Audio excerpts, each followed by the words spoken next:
buenos días, muy buenas tardes y muy buenas noches a toda la comunidad iberoamericana. Desde la Federación Iberoamericana de Urbanistas les damos la bienvenida a nuestra novena conferencia de nuestra serie de conferencias que venimos realizando desde el año pasado con temas vigentes, innovadores, que sean de interés para toda nuestra comunidad, académicos, consultores, organizaciones sociales, cívicas, ciudadanas, en general al público que conforma nuestra comunidad. Hoy tenemos una conferencia nuevamente con una gran urbanista, lo cual nos complace mucho tener una presencia muy importante de mujeres urbanistas que han aportado tanto a este conocimiento y saber en nuestra comunidad. Ella es Sandra Bartels, quien nos va a presentar su conferencia denominada Migraciones y Cambio Climático. Sandra es argentina, es socióloga de la Universidad de Buenos Aires, tiene un máster en Ciencias Sociales por la FLACSO, la Facultad Latinoamericana de Ciencias Sociales, y además tiene un máster en Políticas Públicas por la Universidad de Georgetown. Ha tomado diversos cursos de economía, de design thinking, de temas fiscales, desarrollo sostenible en diferentes universidades de Estados Unidos y de la región. Ha trabajado en el BID por más de 20 años, en su mayoría lo ha hecho en los países de la región latinoamericana como jefa de equipo en distintos proyectos. Estos proyectos los ha dirigido desde su planificación, en el diseño, negociación y ejecución en los distintos sectores que tienen que ver con los temas de interés del PID en nuestra región. Cuenta con una gran experiencia en proyectos fiscales y municipales, así como en programas de desarrollo urbano integrado que abarcan desde la infraestructura, servicios y equipamientos, hasta la creación de capacidades en las comunidades para mejorar la calidad de vida, el desarrollo económico de las personas, así como para apoyar la sostenibilidad ambiental. Sandra Bartels ha participado en diferentes grupos de trabajo desde gobiernos hasta organizaciones de la sociedad civil acá en países de nuestra región, lo que sin duda le ha facilitado la inclusión de soluciones innovadoras en estos proyectos que ella ha liderado. Además posee varias publicaciones sobre temas de desarrollo sostenible y mitigación de desastres en los países de Centroamérica, muy especialmente, así como de gestión fiscal municipal, entre otros. Le damos la bienvenida a Sandra Bartels, esperamos y estamos convencidos que va a hacer unos aportes muy importantes e interesantes en este tema tan vigente y tan latente y sensible como es el tema de migraciones. Sandra, bienvenida y esperemos que nos puedas compartir tus buenos conocimientos en este tema tan importante. Me da un placer poder moderar esta conferencia magistral a cargo de la doctora Sandra Bartels. ¿Sí está bien pronunciado? Sí, perfecto. Ok. Mi nombre es Rafael Valdivia. Actualmente soy vicepresidente para Latinoamérica de la Federación Internacional de Urbanismo, la FIU, y presidente de la Asociación Mexicana de Forópolis. Participo ahora como moderador con Sandra, quien nos va a hacer una presentación magistral en, digamos, la primera serie de conferencias que tenemos ahora programadas dentro de la FIU. Y el tema de hoy es migración, cambio climático y riesgo de desastres. Bienvenida, Sandra, y está cámaras y micrófonos absortos. Muchísimas gracias, Rafael, por tu presentación. Me siento de lo más halagada por todo lo que has dicho. Bueno, haré una presentación, trataré de que sea magistral, pero primero tengo que advertir que muchos de los datos que se van a presentar no son precisos, porque como la migración y fundamentalmente de la última etapa, de los últimos años, es mayoritariamente ilegal, entonces no hay registros, entonces los números son aproximados, a pesar de que son en algunos casos formulados por instituciones y organizaciones internacionales a manera de explicación del desastre que está produciendo esta migración forzada y los impactos que está teniendo en las distintas ciudades, ya sean de origen, de tránsito o de destino. Bueno, sin más, voy a tratar de compartir mi pantalla. Voy a hacer.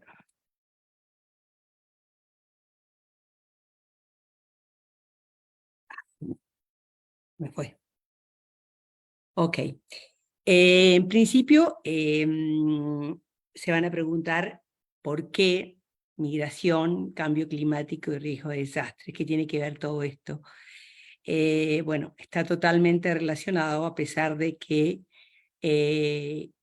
históricamente o en los últimos años están siendo considerados de una manera totalmente separada y en realidad son problemas integrales y que tienen que considerarse de esa manera y no solamente a nivel nacional, sino a nivel regional y a nivel internacional. Esto no es algo que afecte a un país, sino que afecta a todas las regiones y a todos los países y a la comunidad internacional, igual que a las sociedades civiles de todos los países del mundo. Bueno, ha habido un cambio importante de las causas de la migración, de una migración extrarregional a una migración intrarregional y de una migración aspiracional a una migración forzada. No nos vamos a detener en la migración aspiracional, que es la de todos aquellos que se han movido de un país a otro por razones profesionales o por estudios, y que en realidad lo han hecho de forma deseada y en general con ya oportunidades preestablecidas en el lugar de destino. Vamos a concentrarnos en las migraciones forzadas, a las que yo llamo los desplazados del mundo.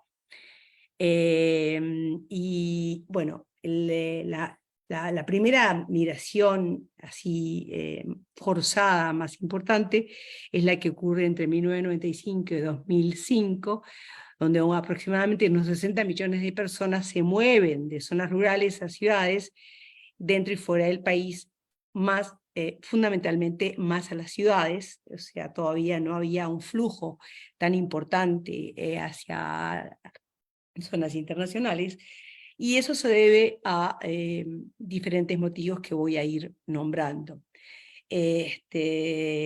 Entonces, en este proceso de migración forzada, los roles de las ciudades han cambiado y dependen de que sean ciudad de origen, frontera, tránsito, destino, y ha pasado de ser una migración incremental, donde iban grupos de estudiantes o grupos de funcionarios internacionales de un país a otro, sino a una migración súbita, producida muchas veces por desastres naturales o desastres sociopolíticos, a los que me voy a referir más adelante. De cualquier manera, esta última proceso de migración, la gran mayoría de ellos tienen como meta llegar a los Estados Unidos. El 70% más o menos tiene como meta llegar a los Estados Unidos, otros se quedan en países dentro de la región. Eso no significa que este 70-75% logre alcanzar los Estados Unidos. De hecho, en este momento hay un aproximado de 3 millones de personas en la frontera México-estadounidense, generando problemas serios para ambos países, pero especialmente para México, porque bueno, hay una degradación del suelo en las regiones donde están asentados, hay mucho trabajo ilegal y demás que voy a hablar más adelante. Bueno, en temas, para que tengan un panorama general de la migración internacional, Naciones Unidas, junto con una fundación suiza, hizo un análisis y se considera que hay más o menos 258 millones de inmigrantes a nivel internacional. Ese es un número aproximado, no es un número que yo considere exacto desde ningún punto de vista, y hay una separación entre mujeres, 124,8 millones, niños, refugiados, estudiantes y los migrantes que son trabajadores. Esto lo tomo en cuenta porque si hablamos de 258 millones, es la población, la sumatoria de la población de muchos países de nuestra región. O sea, para que se den una idea, Argentina es un país que solamente tiene 60 millones de habitantes. Entonces, serían varias Argentinas las que están dando vuelta por el mundo. Les digo el ejemplo de Argentina por ser Argentina, ¿no? Bueno, esta se escapó. Esta es la distribución poblacional mundial, y esto es la que se produce desde el 95 al 2005, donde hay una gran migración urbana-rural, que en 1970, como pueden ver, la población era más rural que urbana, y va increyendo, y si bien este es un cuadro de UN Habitat, hoy por hoy se cree que la población urbana para esa época va a ser más o menos del 70%. Esto es muy serio porque esto genera un cambio morfológico de las ciudades, muy importante desde varios factores. América Latina es la segunda región más urbanizada del planeta, y esto es terrible porque las ciudades de América Latina no tienen la capacidad para poder enfrentar esta migración forzada, donde 8 de cada 10 personas viven en ciudades, y desde 1950 al 2014 hubo una tasa sin precedentes del aumento de la población urbana, como porcentaje total, ¿no? La causa principal, sin lugar a dudas, es la migración. Primero la migración rural-urbana, ahora la migración de los desplazados, como yo los llamo, o forzados, o migración forzada. Y estas migraciones son producto de múltiples factores, entre ellos desastres naturales, inseguridad, falta de oportunidades, inestabilidad política, etc.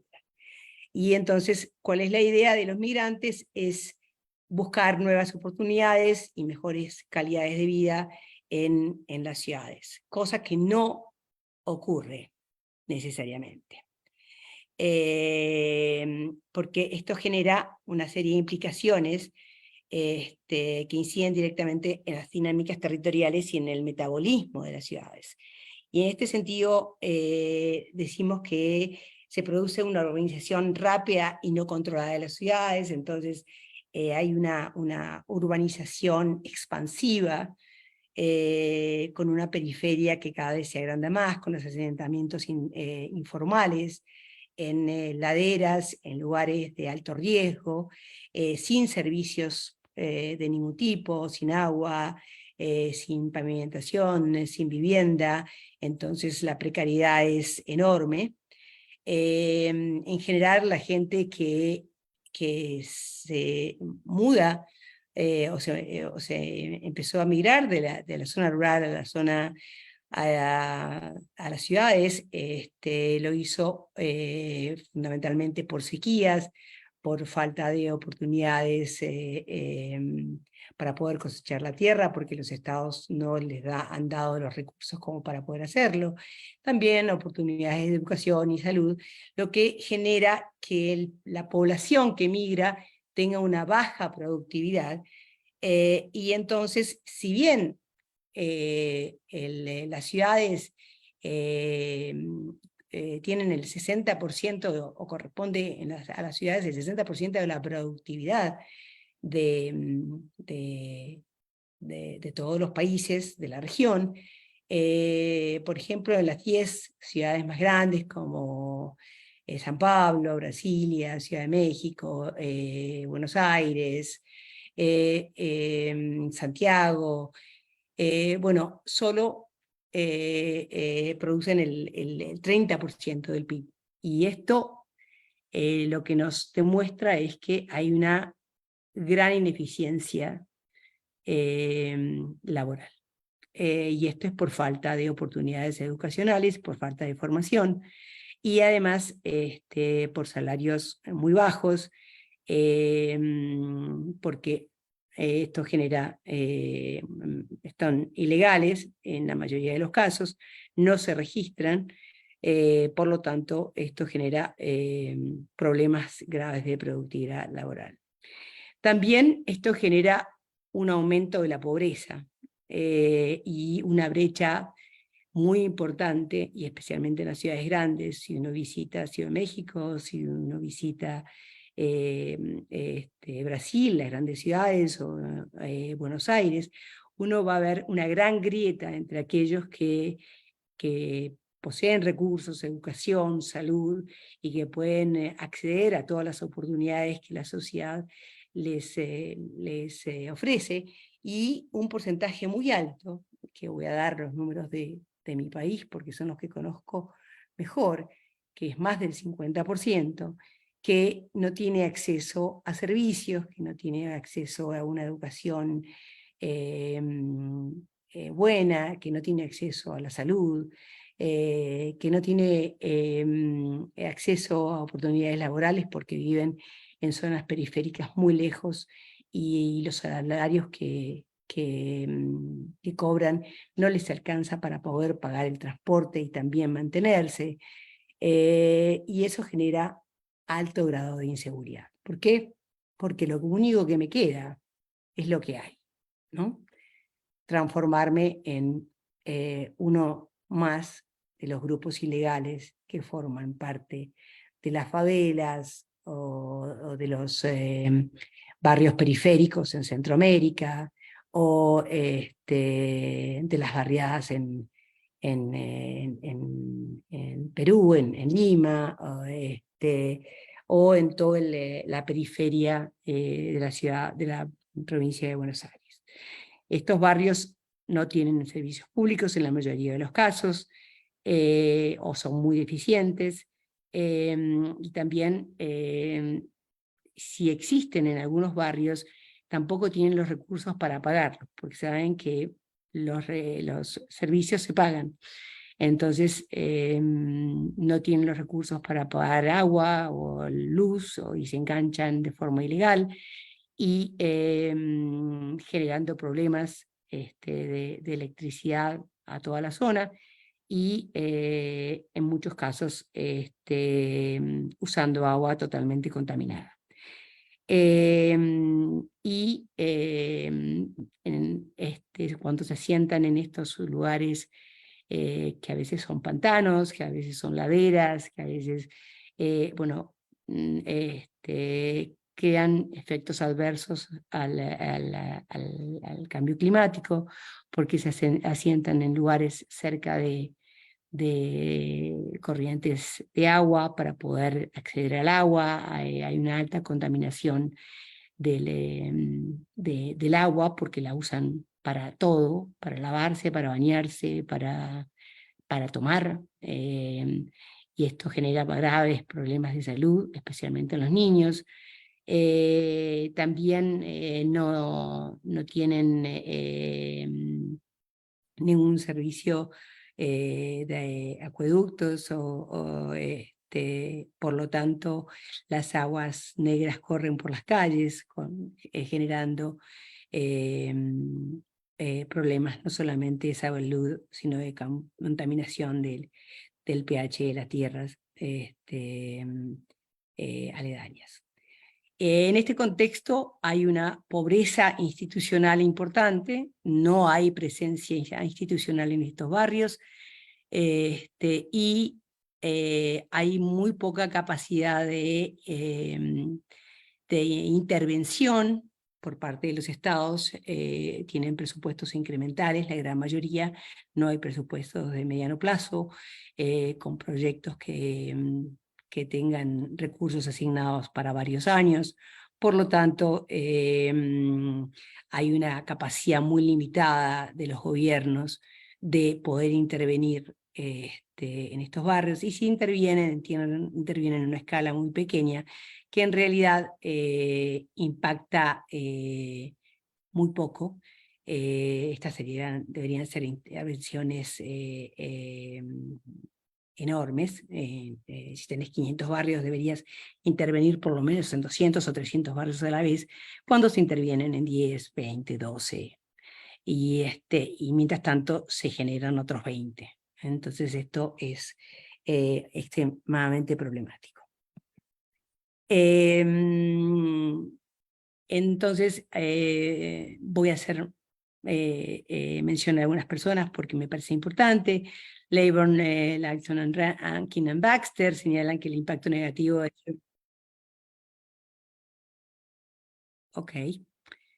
del ser humano en el medio ambiente va más allá del cambio climático y llega a otros sistemas naturales que derivan un proceso dinámico y complejo de desestabilización medioambiental que ya ha alcanzado niveles críticos. Esto mismo lo dijo Gutiérrez en la última reunión de la de Davos, donde dijo que cada vez hay más problemas que son de nivel regional,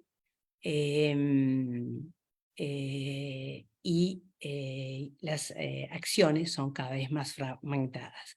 Por lo tanto, entonces, al ser problemas que requieren una intervención a nivel regional e internacional y tener respuestas fragmentadas por municipios o por estados, esto en algún momento va a alcanzar niveles críticos. Por ejemplo, ya lo hemos visto en lo que ha generado los asentamientos precarios ubicados en los barrancos y laderas en los países de Centroamérica, también en Perú, Haití, Cuba en los últimos años, que han dejado una serie de estelas de muertes y no solamente de muertes, sino de destrucción de infraestructura que será muy difícil de reconstruir, porque se requerirá más o menos 70 millones de dólares por año por país para poder recuperar algo de lo que fue perdido. Bueno, acá hay algunas fotos de la gravedad, ¿no? De la fragilidad de los más pobres. Esto en el terremoto de Haití del 2011. Tuve la posibilidad, la suerte de trabajar en Haití, digo yo, antes del terremoto y después del terremoto. Preparé el primer préstamo o la primera donación para Haití después del terremoto, y fui después del terremoto a Haití, y la verdad es que la falta de capacidad institucional hizo que la gran cantidad de esfuerzos financieros de la comunidad internacional no se vieran reflejados como debieran hoy en día en Haití. Por eso la gran migración de haitianos en este momento a través del Darién. En este momento hay más o menos 15.000 haitianos varados aquí en San José, Costa Rica, tratando de llegar a la frontera con Estados Unidos.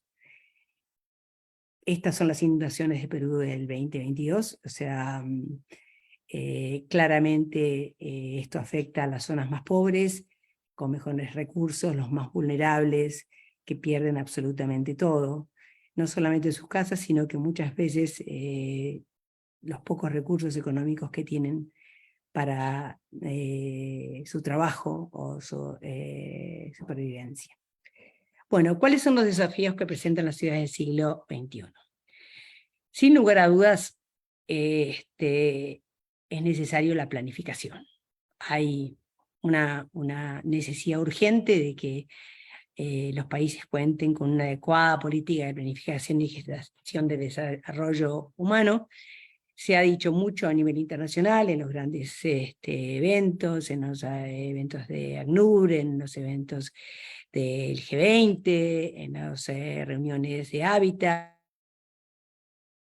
reuniones de Naciones Unidas, pero la realidad de verdad es que si bien se planifica, queda mucho por hacer. Si bien se hablan de modelos de ciudades y de visiones estratégicas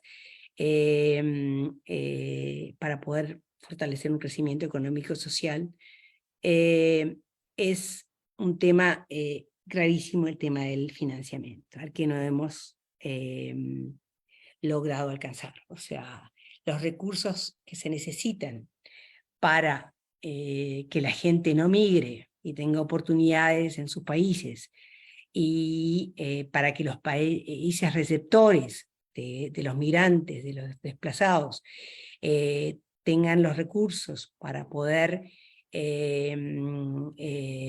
hacer que los asentamientos sean de forma legal, en terrenos que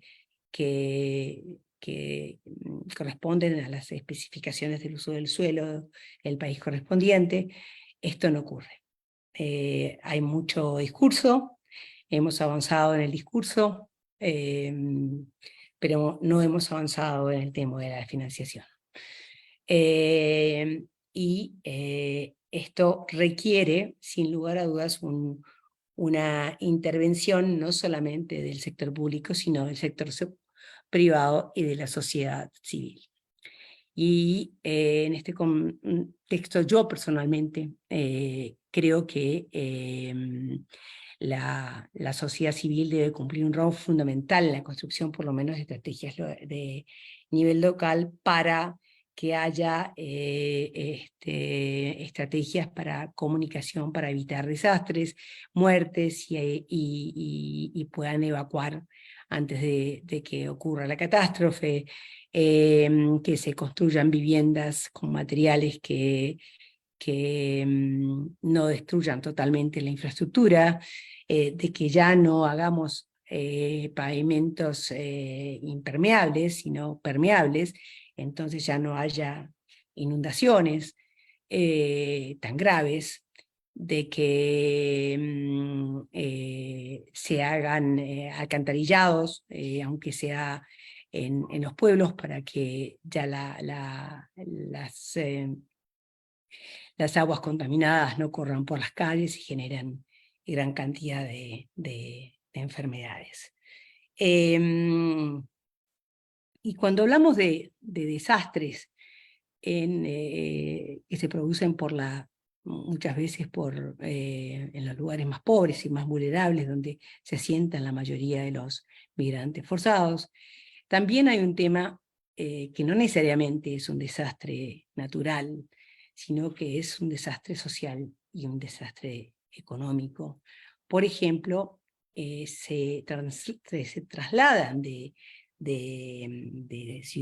ciudades o de países a otros enfermedades que muchas veces han sido erradicadas en esos países de tránsito y generan un desastre sanitario que muchas veces no puede resolverse por falta de recursos. Por ejemplo, también se producen desastres de contaminación muy grandes, como por ejemplo en la nueva ruta que pasan por el tapón del Darién, por los 65 kilómetros que nunca fueron asfaltados de la ruta que conecta de norte a sur de América Latina, porque es una selva impenetrable. Bueno, uno puede ver, si ve videos, una ruta de desechos humanos y de todo tipo que está contaminando un espacio muy importante, ¿no? Que es el de el tapón del Darién.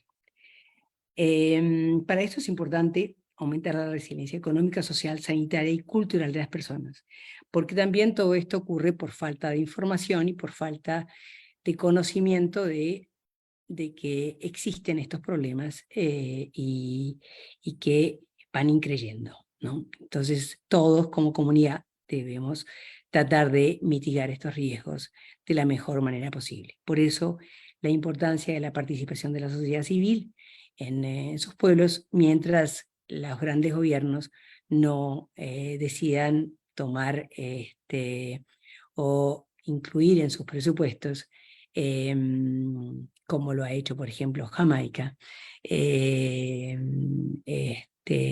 planes de contingencia para este tipo de casos, donde siempre haya recursos para que se asignen a cuando hay desastres naturales que de alguna manera están eh, eh, eh, lastimando a los grupos más vulnerables. ¿Me escuchan? Porque mi voz se está apagando.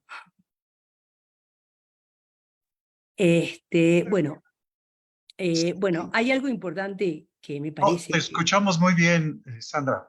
Ok, muchas gracias. Vas bien.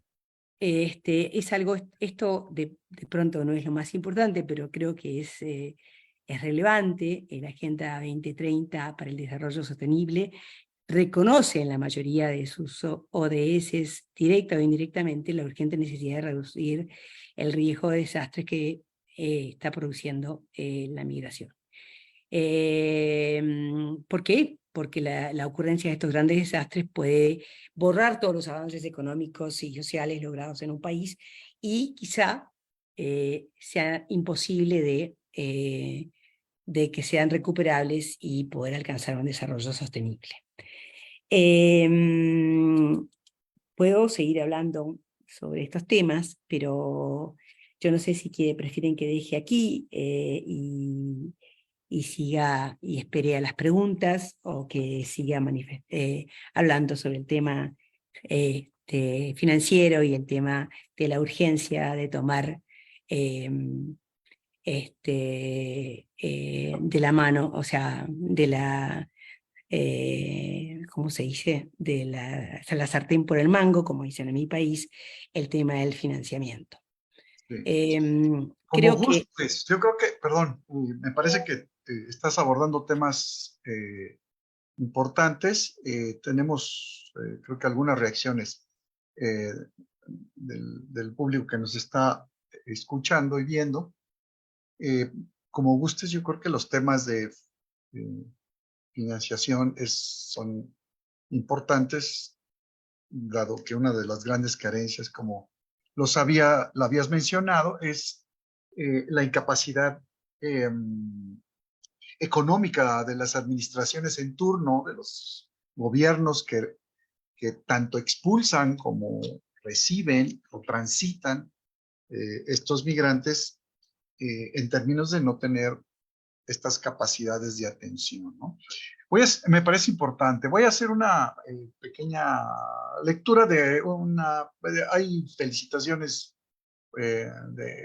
gracias a Ana González, eh, Magdalena García Hernández, te felicitan. Eh, Hay una pregunta de Magdalena García que dice, desde tu especialización, ¿qué propondrías para salirnos de este círculo vicioso de austeridad que no incluye este gasto, que es lo que estaba mencionando justamente, y que implica una imposibilidad de enfrentar los retos que nos has expuesto? Porque los recursos y las políticas macroeconómicas existen. Te leo otra que igual se junta con la anterior, de Mario Mancilla, de Guatemala, que dice: los procesos migratorios son resultado de múltiples causas y uno de ellos, como bien dices, son los desastres derivados de fenómenos naturales. Las personas pierden su patrimonio, se quedan sin nada, además de sufrir las pérdidas humanas de familias y amigos. Felicitaciones. Tengo esas dos preguntas, no sé si quieras abordarlas de Y una sin lugar a vez. dudas, yo creo que es muy importante. Ayer estaba escuchando una presentación donde planteaban el tema del financiamiento y no daban absolutamente ninguna solución, sino que no se había avanzado en nada, si bien se había avanzado en el discurso, no se había avanzado en el tema financiero. Personalmente yo tengo una versión quizá diferente a la de algunos de los participantes. Creo que hay dos caras de una misma moneda. Una es la recaudación y otras son los presupuestos. O sea, uno no puede separarlos, porque para poder construir un presupuesto, tú tienes que saber cuántos recursos vas a recibir, ¿no? Y qué vas a poder financiar. Entonces, en la gran mayoría de los países, en principio, hay una falta de sintonía, porque los sistemas de gestión, y no son sistemas de gestión, sino sistemas de administración financiera, nada más, como los que tenemos en casa, que entra y que sale, no son de gestión. Entonces,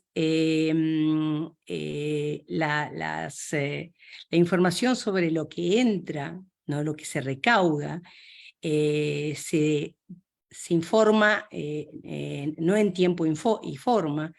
Los presupuestos son presupuestos anuales en la gran mayoría de los países, incrementales, entonces con muy poca factibilidad de que uno pueda armar un proyecto de mediano o largo plazo, o que cree fondos contingentes, porque se acaba el año y el año siguiente lo que hacemos es agarrar cada uno de los acápites y ponerle un porcentaje más, como, bueno, por aumentos de costos.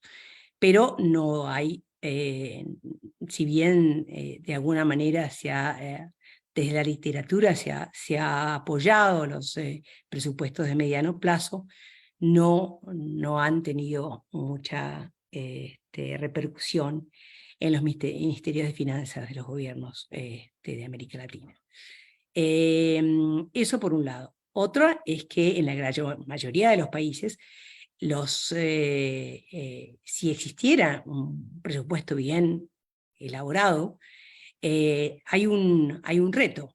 Es que muchas veces en los congresos se pueden modificar parte importante de ellos. Entonces, a veces tienes proyectos que están orientados a este tipo de cosas, pero viene un diputado que le importa que se haga la carretera, ¿no?, hacia la finca que tiene, y bueno, se desaparece ese proyecto y se hace el proyecto de la carretera hacia la finca de ese señor. Entonces, yo creo que eso es un problema grave. Chile es el único país que no lo tiene, o sea, el Congreso chileno no puede cambiar el presupuesto que presenta el ministerio, sino en cosas muy, sería editoriales. No pueden cambiar montos ni proyectos, y además porque ellos tienen un sistema de evaluación de proyectos ya muy consolidado, que es outsource, y que de alguna manera lo que hace es darles a ellos la información para poder determinar a qué proyectos se les da una zanahoria y a quiénes se les quita.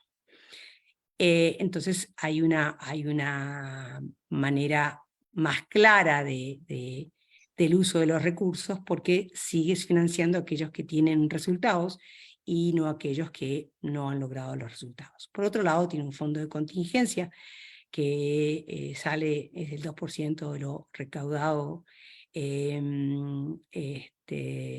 por el cobre, que les permite atender distintos tipos de desastres, no necesariamente naturales, sino pueden ser como la pandemia, como ocurrió hace 3 años, como desastres o condiciones financieras internacionales que afectan directamente a las finanzas del país. Pero bueno, creo que hay estas dos cosas. Un porcentaje muy grande de los países tienen un sistema de administración de impuestos muy poco sofisticada, donde pagan los que tienen quizá menos, y las grandes empresas buscan los agujeros legislativos para dejar de pagar los recursos. Esto quizá no sea political incorrect, pero es claro que en muchos países las grandes empresas no pagan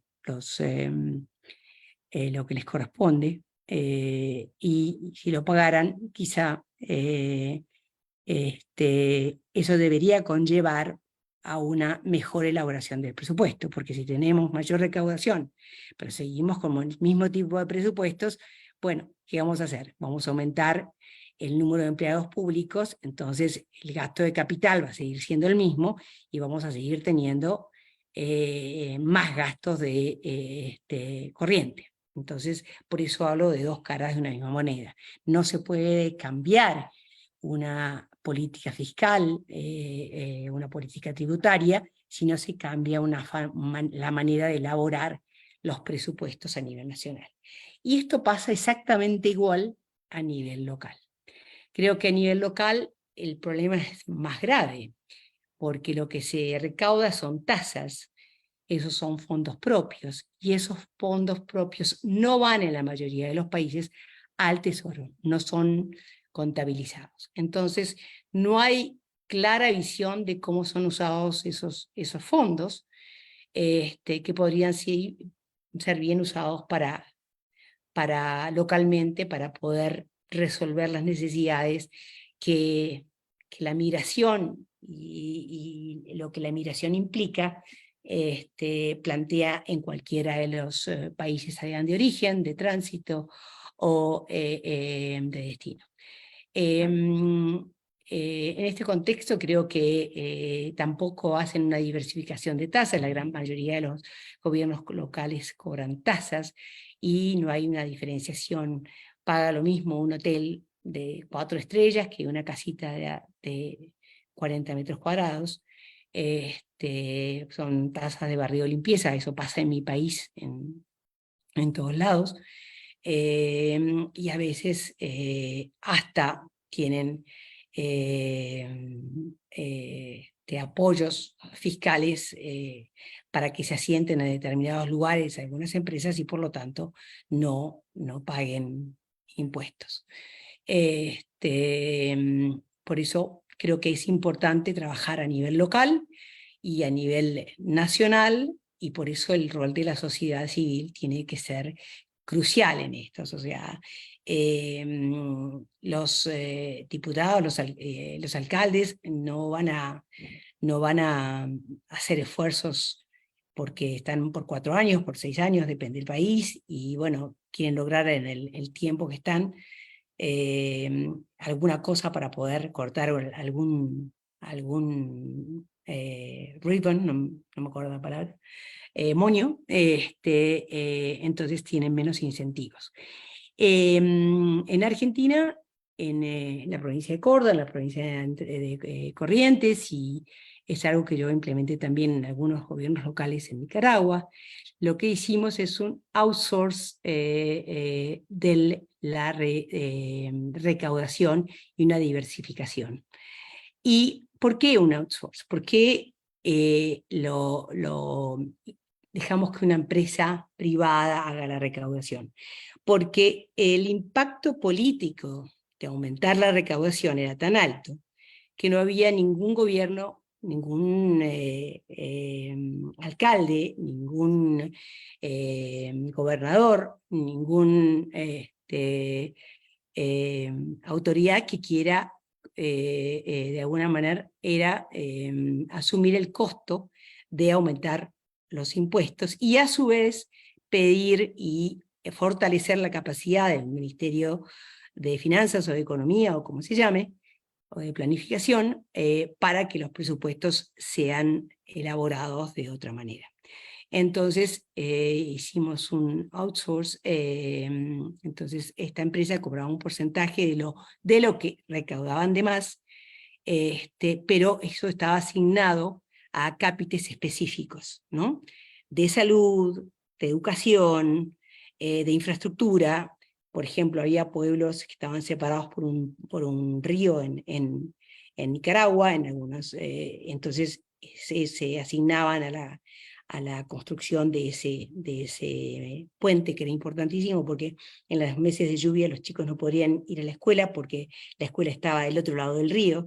Doy ejemplos para uno solo para no aburrirlos, pero en general yo creo que eso es lo que debemos hacer, y por eso la sociedad civil, las cooperativas deben participar activamente, deben ir a ver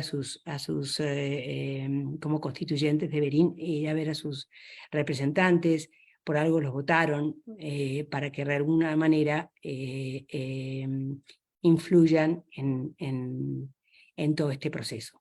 Si esto no ocurre, no va a haber recursos, porque en la comunidad internacional no existen, y lo que existe es mínimo, son préstamos, algunos a tasas muy altas que los países no pueden pagar. Entonces, si estamos esperando recursos de la comunidad internacional, vamos a esperar hasta que nos pase el agua por encima. Entonces, yo creo que la condición sine qua non para que esto ocurra es un cambio radical en la forma de elaboración de los presupuestos y en la forma de la recaudación y la forma de gestión de la administración, porque no solamente administrar, sino es gestionar, que es muy distinto a administrar los recursos, que es lo que ocurre en la mayoría de los países y que de alguna manera generó las crisis fiscales que se produjo la pandemia, por ejemplo, ¿no? Nadie tenía fondos de contingencia, se reasignaron los recursos para salud, y el año pasado ya de esos recursos que fueron asignados a salud volvieron a cualquier otra cosa, sin haber fortalecido el sector salud, sino que atendieron las circunstancias inmediatas, y en este momento no estamos preparados para ninguna otra pandemia. Y dejo aquí, quiero que hable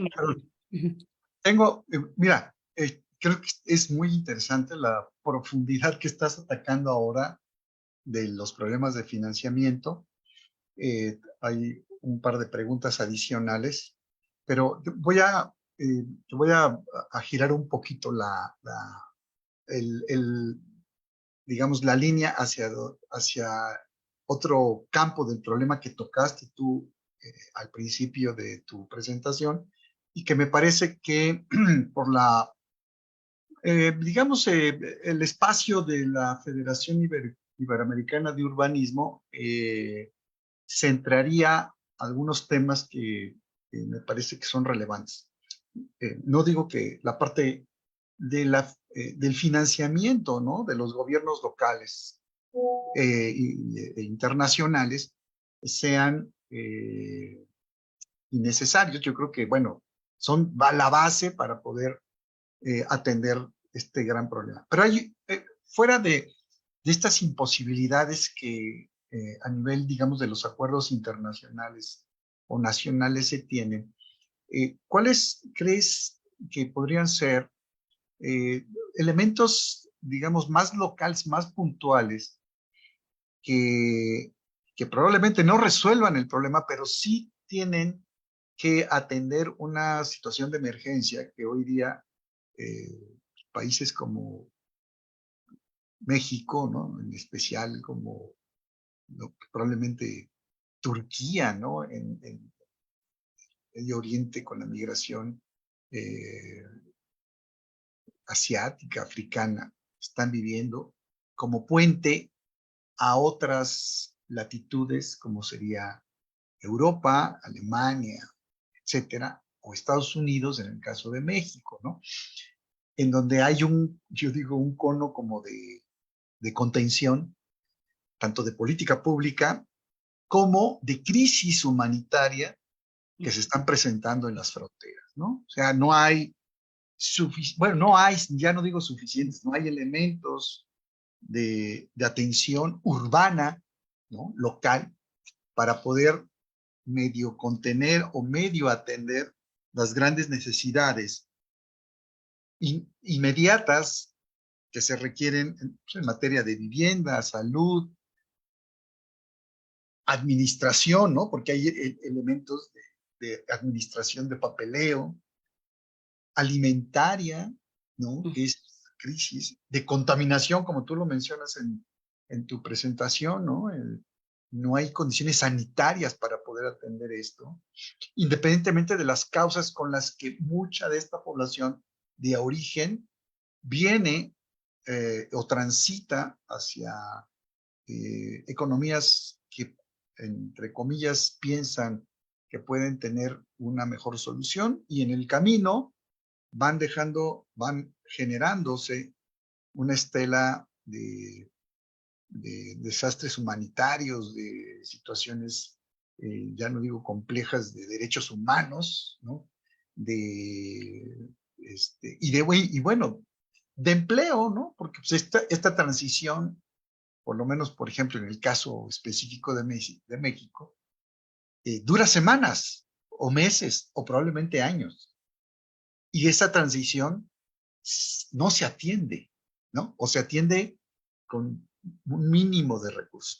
Tú en tu experiencia local, digo, ya sé que hace falta dinero, pero ¿cuáles serían estos mecanismos de previsión? Tú hablabas de la planeación, pero ¿qué otros mecanismos se requieren para poder atender en términos de lo urbano, esta dicotomía campo-rural, rural-urbano, estos procesos migratorios? Sandra. Bueno, son un montón de preguntas, creo, Sí. entiendo bien. Sin lugar a dudas, el fenómeno migratorio no es solamente de América Latina, es un fenómeno internacional con causas similares, te diría. O sea, no sé, mi hermana estaba en París hoy y me decía, Sandra, es alucinante cómo me subo a un metro, a un subte, y encuentro un francés entre 100 personas. O sea, hay de todas partes del mundo. Sabemos que Europa tiene una política mucho más flexible a la migración, porque ha firmado los convenios internacionales y además los implementa por cuestiones obvias, ¿no? Tienen 2000 años de historia y nosotros tenemos 200. Pero también hay un deterioro importantísimo de la ciudad. Me dice, no hay basurales por todos lados, hay contaminación por todos lados, hay el río tan lindo que nos gustaba cuando vivimos, no sé, hace mucho que no voy a París, pero caminar era, ya es infumable por el olor, por los ruidos, por millones, por la gente en situación de calle. No hay recursos para mantener el patrimonio. Entonces, aun cuando leemos que la Catedral de Notre Dame, no sé, se recaudaron tantos millones de dólares para poder, ella es arquitecta, by the way, me dice, están las dos columnas, el resto no existe. Entonces, si bien ellos han de alguna manera hecho un equilibrio, ¿no? y han aceptado a mucho extranjero, eso genera un deterioro a nivel social y económico muy importante. O sea, no hay recursos para mantener lo que te da recursos, ¿no? Que es la historia, el patrimonio, y tú eres un experto en temas patrimoniales, así que lo sabes muy bien. Si estos países no tienen la capacidad de mantener su patrimonio, que es lo que hace que la gente vaya, esto va a generar una importante baja de recursos. También lo que ha generado es guetos muy grandes, y esto pasa también en América Latina. O sea, yo te hablaba de la grieta, pero esto pasa en casi todos los países. O sea, quizás nosotros nos movemos en un espacio donde todo funciona más o menos bien, pero empezamos a caminar. O sea, yo estoy viviendo ahora en San José, y el otro día me fui por la noche a la ciudad de San José, y donde hay más o menos 30.000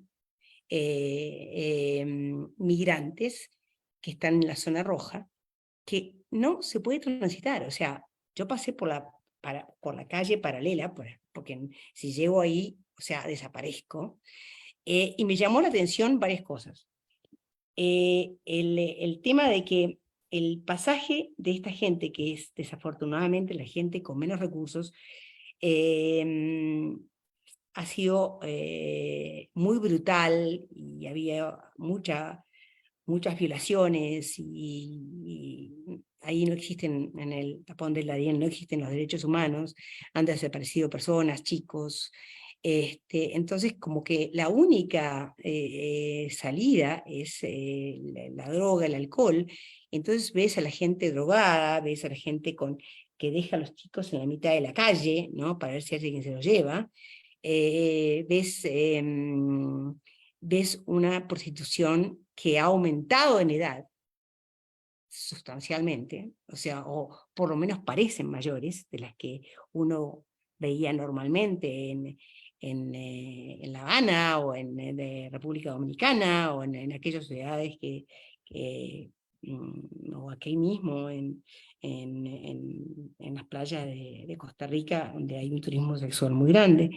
Em, Creo que no es un fenómeno que nos toca solamente a nosotros, nos toca a todos los países, y como dice la arquitecta Kundó de la India, yo creo que las soluciones, si bien tiene que haber un marco, una umbrella, ¿no? Un marco regional, internacional, que atienda el tema a nivel general, las salidas son nacionales. ¿Por qué?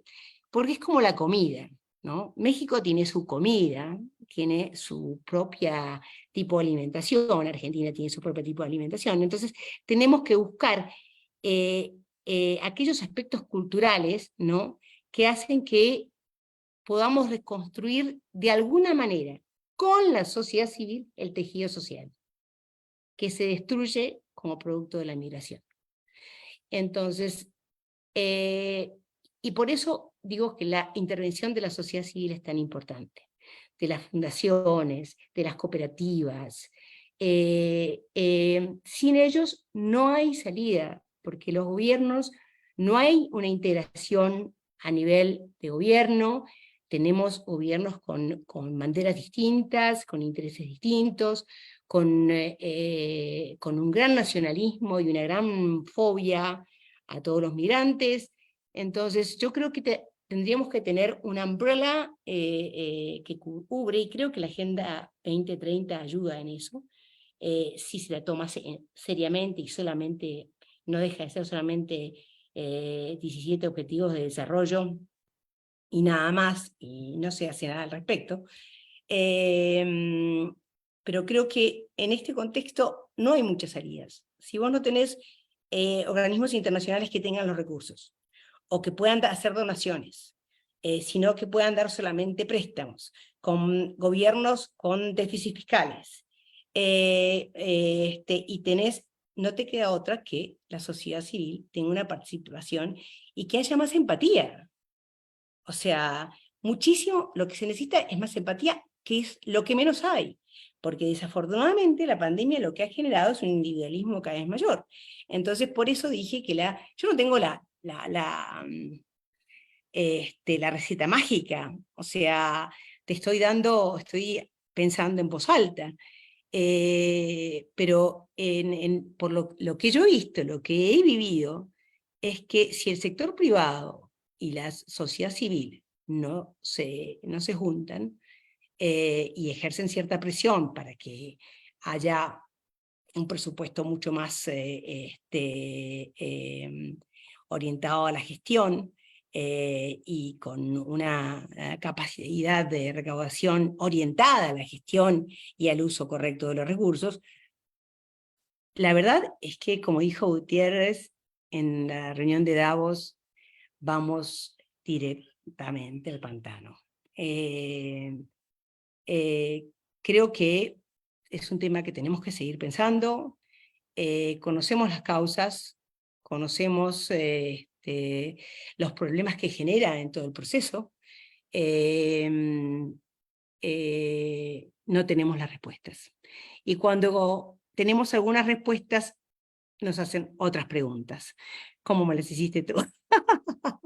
Entonces, cuando tenía algunas respuestas y yo decía, bueno, vamos a hacer esto en los gobiernos locales y vamos a trabajar y hay mucha más empatía y mucha más flexibilidad, ¿no? Cuando uno llega, le dice, mira, yo te voy a donar mi tiempo y voy a ayudarte a hacer, me voy a sentar con tu gente y te voy a ayudar a hacer un presupuesto y te voy a ayudar a que encuentres quien esté dispuesto a hacer una recaudación fuera para que no te afecte políticamente, porque tenés que utilizar conductas de largo circuito, te aparecen otras preguntas, ¿no? Entonces uno trata de responderlas de la mejor manera posible, pero la verdad es que la comunidad internacional no ha dado respuestas. Yo me atrevo a hablar porque creo que tengo la posibilidad de hablar y la edad como para decir lo que pienso.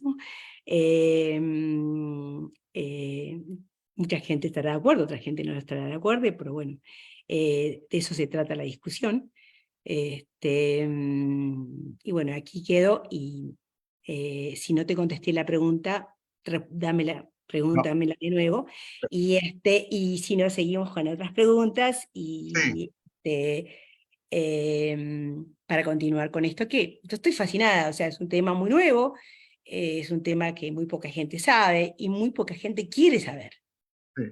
No, muy bien, no, bueno, es un problema, como tú bien dices, altamente complejo, digamos, estas olas de migración históricas que se han tenido por diferentes causas, siempre conllevan estos fenómenos de orden social, económico, que bien tú mencionas, creo que profundizaste bastante en esto. Yo tengo aquí un par de comentarios, igual de Magdalena García, que es nuestra fan. Tenemos, Magdalena, gracias por estar escuchándome. sí, más bien es tu fan, pero tiene un par bueno, menciona que ella dice que no es un problema de recursos, sino es un problema de distribución.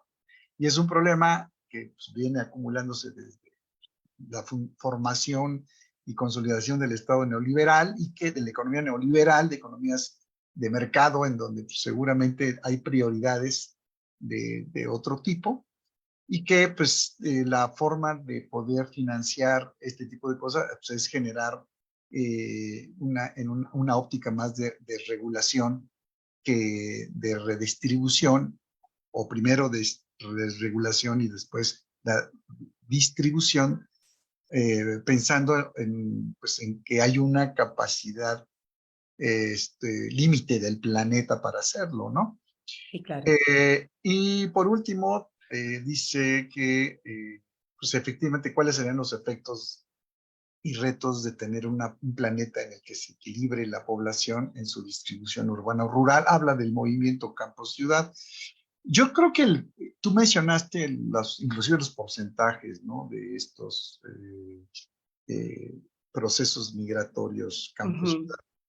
que por lo menos en la última década pues, Sí. han cambiado, De ¿no? 1995 al 2005 fueron exponenciales. Exponenciales. Y bueno, pues también el fenómeno de la pandemia este, Por supuesto. provocó Pero eso generó un proceso al revés, ¿no? La gente se fue sí, a generó la zona cambios. rural. Ujú. Pero bueno, No, yo le quiero decir a Magdalena que yo no puedo estar más de acuerdo. Sin lugar a dudas, esto es causa del capitalismo y causa de una distribución totalmente desigual. Pero bueno, esto es lo que hay. Entonces uno tiene que trabajar con lo que hay. O sea, esto no lo vamos a cambiar de un día para el otro. Podemos seguir hablando y podemos seguir poniendo nuestra semilla para que esto, yo no hablo tanto de distribución como para que haya igualdad de oportunidades. O sea, el tema de la distribución es un tema mucho más complejo. Yo creo que el tema pasa por el tema de las oportunidades. Lo que a mí me parece importante es que todo el mundo tenga las mismas oportunidades. No todo el mundo las va a tomar. Hay gente que las va a tomar y hay gente que no, que va a quedar fuera del sistema. Entonces, el tema de la distribución siempre, yo creo que esto va a ser así, no vamos a tener sociedades igualitarias de ningún punto de vista, pero mis respuestas o mi presentación está basada en lo que hay, en lo que es hoy, en lo que vivimos hoy, y que yo no veo en el futuro inmediato, ¿no? Cambios radicales desde esa perspectiva. Entonces, ¿qué tenemos que hacer? Bueno, si esto no va a cambiar, porque los gobiernos que están surgiendo y que ves, o sea, uno es peor que el otro, son gobiernos populistas, son gobiernos que no les interesa los más pobres, no les interesa a los vulnerables. O sea, sí lo usan como discurso para ganar votos, pero eso no necesariamente ponen en práctica políticas públicas y las implementan para poder apoyar y orientar todos los recursos a esos sectores que es a donde debería ser orientado. Entonces, mis respuestas son en función de lo que hay. O sea, como dijo el Chapo, donde yo nací, esto es lo que hay. Entonces, donde yo nací, esto es lo que hay, y entonces tengo que jugar con estas reglas de juego, tengo que jugar con estas cartas, entonces dentro de esto, yo trato de ver cuáles son los factores, las variables que yo puedo controlar para que podamos tener salidas no nacionales ni regionales, pero sí que vayamos mejorando las oportunidades y la calidad de vida de la mayor cantidad de gente posible. muy bien. Bueno, ya no tenemos más preguntas aquí en línea y creo que ha sido muy rica. Por ahí mencionan que han disfrutado mucho la conversación, tu exposición, las Muchas gracias. reflexiones. Pues yo, de mi parte, ya no tengo más preguntas porque si no nos podemos quedar aquí un día completo platicando. Tendríamos que ponernos Sí, total. una cerveza para el calor aquí y seguir platicando. Me da mucho gusto, Un tequila, claro, por favor. me da mucho gusto, Sandra, en que hayas compartido tu amplia experiencia en estos temas, tu conocimiento profundo, que además nos hagas reflexionar sobre cosas que de repente se nos van, uno que está metido en las cosas inmediatas, ¿no? Como de Sí, total. atención y planeación, y de repente nos damos cuenta que el problema está también en otros ámbitos y que quizás más complejos de atender. Yo te agradezco de parte de la Federación Iberoamericana de Urbanistas. Estamos atentos a lo que vayan a comentar en la grabación que va a quedar montada en Facebook. Y sin más preámbulo, nos despedimos y continuamos en las siguientes pláticas que estarán montadas en la página de la Federación. Muchas gracias, Sandra, y felicidades a todos. Gracias. Bueno, desde ya, muchísimas gracias, Rafael. Fue un placer participar, fue un placer escucharte y que me hagas todas estas preguntas y que me dejes con la cabeza hecho un plumero para seguir pensando. Muchísimas gracias a todos los que estuvieron presentes y que me hicieron preguntas y que también me ayudan a seguir reflexionando y ser cada día más pragmática. Bueno, muchísimas gracias a la Federación y aquí estoy a disposición para lo que necesiten. Muy Muchísimas bien. gracias.